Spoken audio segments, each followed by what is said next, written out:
does getting into a top college do? And I want you to think about it. For those of you who are 5-year-olds, this adolescent stuff, not a waste. You think now about how to make a smooth adolescence. You think about it when your child is 4. Okay? So, what does getting into a top college do? I'll tell you exactly. What it does is it gets you your first job. That's what it does.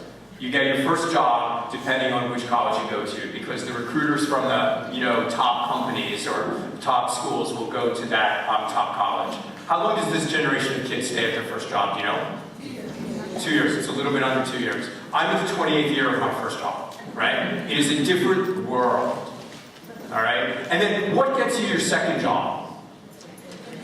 Absolutely, it's your experience in the first job. Does boss number 2 call boss number 1 and say, how did she do in her SATs?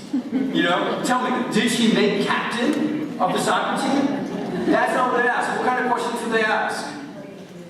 Does she learn on the job? Is she creative? Does she get along with other people? Does she play well? Is that what you said?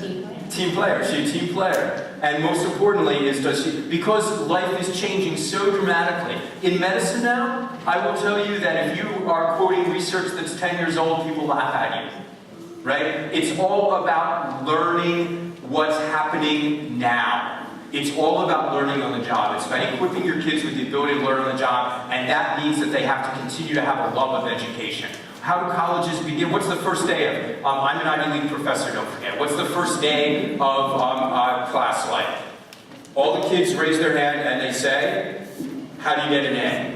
All right, then what happens if you get, I don't teach these kind of classes, but what happens if you get into a side conversation? And the interesting stuff that you loved in college, the stuff that's about love of learning, right? What happens when you get into a side conversation? What do the kids raise their hand and ask?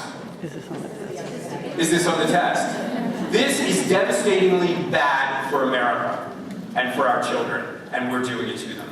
All right? So, resilience. What's resilience? It's the ability to overcome adversity. It's the capacity to bounce back. It's a mindset. Resilience is about how we respond to stress.